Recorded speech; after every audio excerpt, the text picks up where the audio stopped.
de la madurez de Lovecraft, pues vamos a ver cuál sería su etapa. O sea, vamos a ver qué piensa cada quien correspondiente a quién sería o cuál sería la etapa fundamental para decir esta es la etapa madura de Lovecraft. Ay, no sé, ya me hicieron dudar en esa parte. ¡No! Así pasa, así Ya me pasa. hicieron dudar. Yo, en principio, al igual que Beto, compartía la idea de que la madurez de Lovecraft se alcanza ya tardíamente hasta la tetralogía de Randall Carter, ¿no? Reitero, la mejor obra que hizo Lovecraft. Pero no sé, creo que más bien tiene que ver con un proceso en el que él se comienza a ser consciente de que hay una serie de cosas que él puede conjuntar para comenzar a escribir. No podría precisar alguna obra, pero sí podría comenzar como a sugerir. Primero veníamos de una niñez, donde en la niñez hablaba de un Lovecraft que busca el mito griego, que busca un dios que siempre es humano. Cuando comenzamos con la juventud estábamos más bien sugiriendo que la literatura que Lovecraft va a consumir es una literatura que hace fantasía de género humano. Tratar como de, ahora el centro de discusión ya no tiene que ser Dios, sino ahora es el humano. Y como es el humano, ahora se hacen mitos en torno a lo humano. Quizá la madurez de Lovecraft se alcanza cuando se hace un retorno a Dios o a los dioses, pero ya no a la manera griega, que es comenzar a atribuirle pasiones a los dioses, sino más bien a hablar de un dios como un género desconocido, un género que se nos hace inconcebible, inenarrable, algo de lo cual nosotros no podemos hablar y que siempre tenemos latente. Creo que es cuando llega esta hipótesis, cuando Lovecraft alcanza su madurez. Ok, bueno, es que hablar de madurez de un escritor es bastante complicado, ¿no? En general, o sea, en literatura usualmente se habla de obras capitales, ¿no? Parteaguas casi entre tiempo y tiempo, ¿no? Por ejemplo, en Shakespeare, pues, el rey Lear, ¿no? O Romeo y Julieta, pero creo que prefiero Rey. Pero no importa. Cosas así, pero Lovecraft es muy raro en cuanto a qué notar, porque como lo dices, ¿no? La trilogía de Randall Carter, que sí me parece ser la mejor obra de Lovecraft, es muy avanzada, ¿no? Y sería difícil pensar de que él llega hasta el punto de sus conclusiones máximas hasta este momento. Más que nada por condiciones sociales que él vive, ¿no? Él tiene que vivir él tiene que escribir pues, para comer. Exactamente. Entonces sería también difícil pensar de que a pesar de que su obra ya es muy tardía, su mejor obra ya es muy tardía, no es como que no la haya concebido antes, quizás, ¿no? Una obra que sí se demuestra, creo que es muy joven de él, ¿no? El color que cayó del cielo, me parece. Sí. ¿Sí? Es una obra muy buena en la que comienza a incluir un montón de estas cosas, ¿no? Incluso trata esta parte de la degradación del ser humano, pero directamente desde la muerte, ¿no? El objeto que cae y que trae la muerte consigo mismo, la degradación, la desintegración, ¿no? Creo que esa ya es una parte muy clara de su madurez literaria, ¿no? Sí, pero es que está heavy, ¿no? Realmente veamos esto, o sea, creo que cuando hablas de alguien que escribe, alguien que se busca escribir y que no le importa y que está escribiendo, se está dedicando y obviamente tú dices, no, es que al paso de sus cuentos, de sus poemas, vas viendo cómo va evolucionando. Yo te lo digo como lector, y están diciendo con dos cosas, cómo se deben escribir. Yo soy alguien que se envuelve en el cuento, en la idea, en lo que le está vendiendo. Y se me hace muy difícil cuando sabes que él mete cuentos cortos porque tengo que sacar dinero. Que sabes que este libro de Color que cae del cielo, pues, que sí se le llama libro, ¿no? Al menos los demás fueron cortos. No, pues, pero ¿cuántos cuentos cortos tuvo que sacar? No. ¿Y bajo qué condiciones lo sacó? Si no entrego mañana, no como pasado mañana. No sé, porque tenía que cobrar. Híjole, o sea, esto sí empieza como que ¿dónde vemos de realmente un desarrollo? Ya como cuestión como un lector, meramente, como alguien que gusta de adentrarse y de leer y decir, este tema fue el que me atrapó, la llamada de tú. Porque te maneja la locura, te maneja todos los estragos, lo que hemos hablado de mar, de cosas. Vamos a hablar ya de la dimensión de donde viene, ¿no? O sea, todos esos elementos ya están preparados, pácatelos, pero te los estructuras para mí tan bella, tan hermosa, que dices, Dios, me lo estás escribiendo desde la locura, me lo estás escribiendo desde los conceptos de los roces que hayas tenido con ciencias ocultas, con ciencias, ¿cómo se le puede llamar? Ciencias reales, o ciencias realmente. Dices, para mí es lo sublime, o al menos la obra. Y todo esto será subjetivo, dependerá de cada quien. Y es curioso porque estábamos hablando antes de que teníamos como diferencias y ahorita estamos todos de acuerdo, al menos hasta ahorita.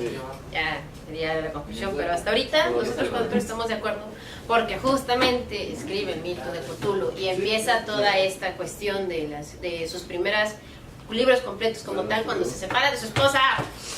Sí es en ese tiempo, sí es en 1926, cuando dice, ya no quiero vivir con esta mujer, que es una judía ucraniana. Ya terminó esa etapa de enamoramiento y ya también terminó, creo que una de las cosas que lo influenció no solo fue haberse juntado con esta persona y haberse separado, sino haber vivido todo lo que fue la nueva visión de Nueva York. Ya no era Nueva York para los neoyorquinos, ya era Nueva York para los inmigrantes. Entonces ese miedo, esa situación de que esa raza impura, esa raza que no sirve, se enfrenta a él porque tenía que verlos a diario. Y entonces, si bien se basaba en cuentos cortos para sobrevivir, es porque no quería hacer mucho.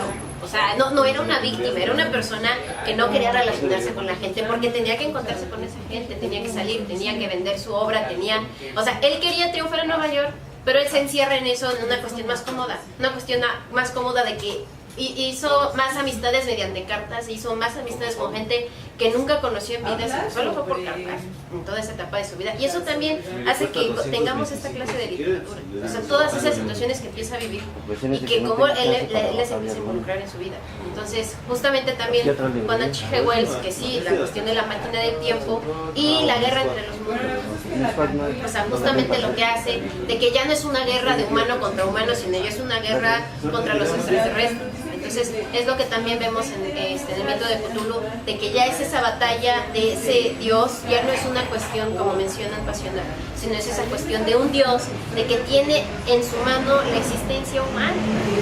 Y también, y curiosamente, a la vez que crea el mito de Cthulhu en 1996, también genera lo que es la cuestión de que el caso de Dexter, de que el ser humano puede inclusive seguir viviendo. O sea, si bien el Dios puede destruirme en cualquier momento, yo soy suficientemente independiente para poder alargar mi propia vida.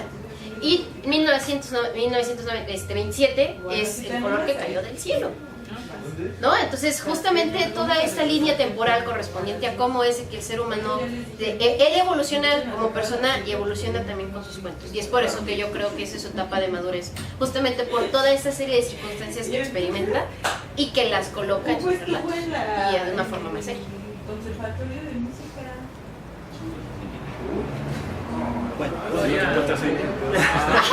Bueno, voy a empezar, voy a decir algo feo. Bueno, no está feo.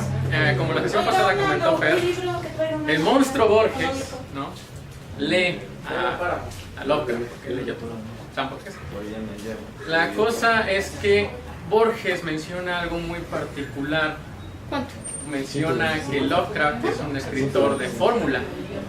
Hay una fórmula. Lovecraft tiene una fórmula para sus cuentos, indudablemente. Sí, claro que sí.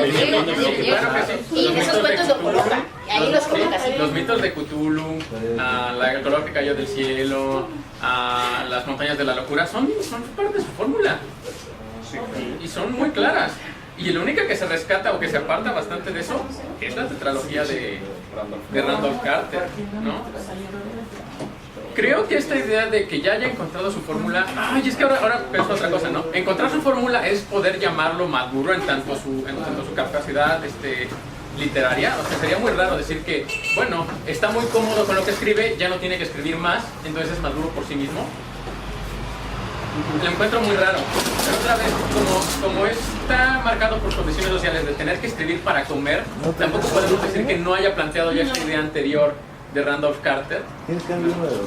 Pero no se muestra en sus libros, en los textos anteriores, no se muestra. Pues es que más bien justamente cuando ella tiene esa situación de que ya no es el mantenido y que le están resolviendo la vida, es cuando justamente empieza a escribir más libremente en esa situación. O sea, él empieza a decir, yo ya no te escribo, bueno, se menciona en sus cartas, que él ya no te escribía pensando de forma sistemática, sino ahora te escribía en base a sus sueños, en base a su necesidad emocional. O sea, por eso es de que dicen que Lovecraft tiene una estructura como escritor muy mala, porque no es un escritor limpio, así lo mencionan. Entonces, pues justamente es hasta que ya vive esta situación, esta nueva situación relativa, o sea, él dejó de experimentar, y es justamente también lo que vemos en Lovecraft. Hablando como ser humano, él experimentó vivir con otra persona, que no fuese su familia. Él experimentó vivir en otro lado que no sea donde él nació, en donde él conocía. Entonces justamente volver a Providence, volver a vivir con su tía, que aparte no vive solo, vuelve a vivir con su tía. Entonces por eso está en esa comodidad, y creo yo que se desarrolla como escritor como él había pues querido. O sea, porque él como que estuvo mucho en esa batalla de querer superar a Edgar Allan Poe y a la vez no creerse capaz. Entonces se empieza a hacer ese proceso de inmersión personal, donde justamente, como mencionas, si uno está solo, te empiezas a creer todo lo que dices y todo lo que haces. Entonces es lo que empezamos a ver, o sea, ya para qué existe si siempre va a ser la misma línea, si siempre va a experimentar lo mismo una y otra vez. Entonces es por eso de que la única manera, curiosamente, cómoda de salir de su modus vivendi normal es mediante este tipo de inmersión en sus propios cuentos. Él se empezó a creer sus propios cuentos. No creo que haya llegado a tanto, porque precisamente otra vez vamos a llegar a su obra tardía del caso de Randolph Carter, en donde es es un monstruo diferente, o sea, es totalmente aparte de los principales mitos de Cthulhu y de tal cosita. Bueno, o sea, no es que sean aparte, no, pero es que, digamos, tanto el estilo literario y sus pretensiones son bien diferentes. Entonces, pues, ya como decir que en el momento en el que él se asienta y se queda como un escritor tranquilo, ya es como decir que su madurez se me hace... Es que ni siquiera es tranquilo, porque él mismo se perturba ahí, por eso termina con cáncer. Bueno, con cáncer pero, a ver, ¿qué? Bueno, lo que pasa es que, insisto, es muy difícil hablar sobre una etapa de madurez. Es decir, todos dirían que ya cuando tuvo la comodidad, pues él ciertamente vivió bajo la comodidad de la familia. Hasta su esposa pues, le dijo, yo te mantengo, ¿no? Yo tengo un negocio de sombreros sexuales y yo te mantengo, tú sigue acá escribiendo tus historias, ¿no? Porque yo soy escritora y entiendo lo que estás haciendo. O sea, siempre viví bajo esa comodidad. Claro. Yo creo que aquí no es tan sencillo, y sí va a caer en un concepto de a mí me gusta a veces tal obra, a mí me gusta tal obra, ¿no? Y me vuelve más individual, o sea, no hay un proceso de desarrollo donde el sujeto haya quedado y órale, escribe lo que quieras. No, tú eres rico de nacimiento, pero cuando naciste a los 6 meses ya estamos en bancarrota y ahora chingas vas a tener que comer, y para comer hay que trabajar. Si no quieres trabajar y eres débil, vas a tener que vender tus cuentos, tienes que publicar un cuento cada 2 semanas porque si no la revista cierra. Yo no desarrollo trabajar. Por eso los que son consideradas las novelas, bueno, son las que más desarrolló o que pudo darse el tiempo de desarrollar. Ahora cuando él empieza a tener esa interacción a través de cartas, pues no podemos negar que luego también se acrecentó la figura de Lovecraft en sus escritos, porque la gente le hizo mella. Ay, no, ahora vamos a hablar de que Lovecraft se muere. Y no sé si como un escritor mediocre o alguien, solo sé que es alguien que propuso otro tipo de horror, pero los que se quedaron atrás, o quedaron fuera, dijeron, vamos a hacerle más mella, ¿no? Vamos a hablar de que yo lo conocí y salía a la luz de la lengua y vamos a traer todo un espectro alrededor de él. Y hasta las fotografías que quedan. No, sí, pero eso también hay, para muchos es que ese era su momento, porque ahí ya era él ya salía, él ya caminaba entre los panteones, entre las tumbas, tenía aquí la inspiración, ¿no? Se hizo una mitología del mismo. Se hizo una mitología del mismo. Él hizo su círculo. Sí, o sea. Él hizo su círculo, él pero siempre Creo que ya se me ocurrió un cambio de posición. Y no sé, creo que quiero acudir a una cosa que comentábamos en la sesión anterior, donde les intentaba comentar que había por un lado el Lovecraft de los mitos de Cthulhu y el Lovecraft ya como un escritor independiente. O sea, generalmente las obras de Lovecraft, las que podríamos llamar arquetípicas o ya mecanizables, son las que pertenecen al periodo de los mitos de Cthulhu. Son obras que sí van a tener como la misma estructura narrativa. Sí, tiene su hilo negro. Exactamente. Y creo que más bien la madurez la encuentra cuando intenta distanciarse de ese círculo. Cuando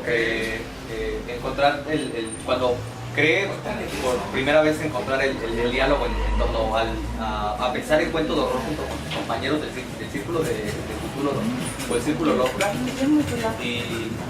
y darse cuenta que muchos de sus compañeros eran una mala interpretación de él. Era, no sé, me imagino a los Beatles escuchando ese nuevo cover que sacó los Arctic Monkeys, malísimo, y decir, así me están tocando, así sienten que toca.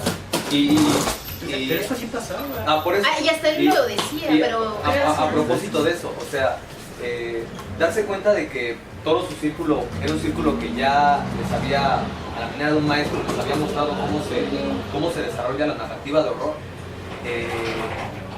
Intentar distanciarse de eso, encontrar el error en el mito, en el típico cuento de Lovecraft, tratar de reiterarse. Y entonces la madurez yo creo que sí sería entonces con la tetralogía de Randolph Carter, en virtud de que es cuando el propio autor intenta reflexionarse a su obra.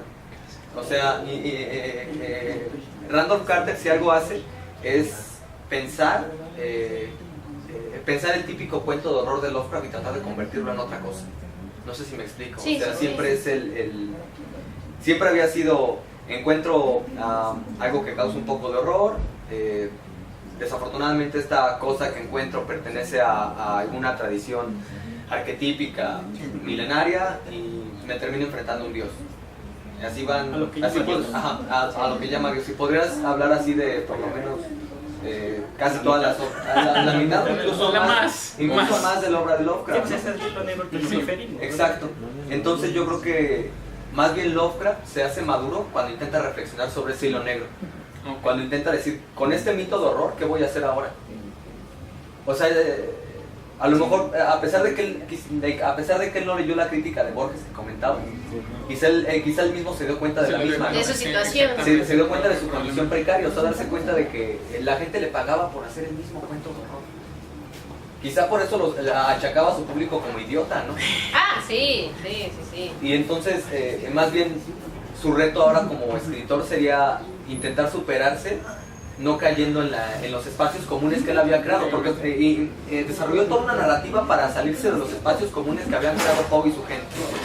Crea un nuevo espacio, Sí. y el círculo de los mitos de Cthulhu de toda la gente de Lovecraft cae en ese espacio común. Y entonces ahora el reto de Lovecraft va a intentar, va a hacer tratarse de salir de ese espacio común y crear otra narrativa. Más bien yo creo que ese es el Lovecraft más maduro. Muy probablemente es así, yo concuerdo con eso, ¿no? Y creo que una de las características más particulares para notar esa madurez es que en los mitos de Randolph Carter, la tetralogía de Randolph Carter, es cuando Lovecraft se plantea la idea de ¿y cómo es que al final el humano está frente al Dios inconmensurable? Exactamente. No sé qué palabras puedes ponerle, ¿no? No sé qué palabras puedes ponerle a un Dios de ese tipo, ¿no? Entonces, ese objeto o sujeto o ente que de hecho confirma la inutilidad y la destrucción de la vida o la efímerez de esta, ¿no? Y aún así está plantado de cara frente a ello, que es precisamente el paso del horror. Esa es precisamente la filosofía de Lovecraft, y donde se halla su madurez literaria. Exacto. Ok, muy bien. Hola. Claro, porque ese es su punto más fuerte y su parteaguas preciso dentro de la propia literatura. Sería el pináculo que nadie más pudo alcanzar más que él. Exacto. Ajá. El pináculo que nadie pudo alcanzar más que él. Es que volvemos, yo creo que sí, sería, es que mira, es que yo creo que para llegar a ese punto de decir esto es el pináculo, sí, tal vez él decidió partir y hacer un lado el hilo negro, que me encontrar que funcionó muy bien, que ya mucho más capturó. Y otra vez aquí tendrá que venir un detalle. Realmente yo, soy sincero, desconozco de la composición del escrito, cómo analizar un escrito para decir esto está bien, esto está mal. Yo creo que ya cuando hablas de madurez, no nada más es así, quiso romper con su historia o quiso mover, la desarrolló bien. ¿Qué planteó? ¿Cómo le subió? Todos se quejan de la prosa que él maneja, dicen que es buena, dicen que es mala, casi todos dicen que es malísima. Yo creo que cuando ya hablas de madurez, así, hablando netamente de texto literario, tienes que tener en cuenta todos esos detalles que estructuran la forma de la narrativa, de cómo te envuelve, el que si realmente les está desarrollando un personaje, al primario, al secundario, si todo lo que envuelve. Yo lo personal me pongo mediocre en ese sentido. Yo leo un libro y lo puedo disfrutar. Cuando digo, tal vez aquí lo que veo es que ustedes leyeron un libro, que les gustó, que les hace como que distinto, pero pues donde está mira, esto es, me está dando la pauta para pensar que sí, se separó de lo que hacía de música común. Okay. Pero me quedo como, sí se separó, pero ajá, y es que, bueno... bueno, dentro de esta parte de que dices que sí, efectivamente, muchos van a decir que la narrativa de Lovecraft es mala, que sí es mala. En buena parte, bueno, yo considero que una parte va a ser porque a Lovecraft le pegó la modernidad, ¿no? O sea, la modernidad, de cierta forma, no es la única, solamente quiero hacer unos, ¿okay? La modernidad. No, perdón, no me hagas nada. No. Siento que a Lovecraft le pegó la modernidad, este estilo un poco más sencillo de prosa, ¿no? Que no tiene pretensiones ni poéticas tan complejas, ni. O sea, Lovecraft no va a escribir como Goethe, ¿no? No va a escribir como Cervantes y tal. No está en su tiempo, ¿no? Esa es una parte. Simplemente no está en su tiempo. Le pegó la modernidad y él escribió a un moderno. Claro. Ahora, otra cosa es que en tanto una cosa muy particular es que, fíjate, escritores de muy alta calidad como conocemos, precisamente Cervantes o mi amado Goethe, escriben también cosas bien particulares. En el caso de Cervantes escribe una serie de novelas que se llaman las novelas ejemplares. Las novelas ejemplares las escribe con un estilo de texto muy similar a lo que hace este Lovecraft. En tanto de que básicamente su obra de escritura, lo único que hace es describir sucesos, tal cual, describir, sin emociones, sin personajes, sin sensaciones, describir. Yo no me regresar la pregunta, entonces, ¿qué es madurez? Espera un segundo, dame un segundo. Hay muchas personas que consideran que Cervantes llegó a este punto en la decadencia de la escritura española. Para niños está bien? ¿Qué cuentos trae? Porque es una compilación de relatos, dependiendo cuál sea. La tumba, Dagon, la ceremonia. Sí, con Dagon ya la armó. Con Dagon es la cosa. Yo creo que la Ok, paramos. Perdón. Bueno.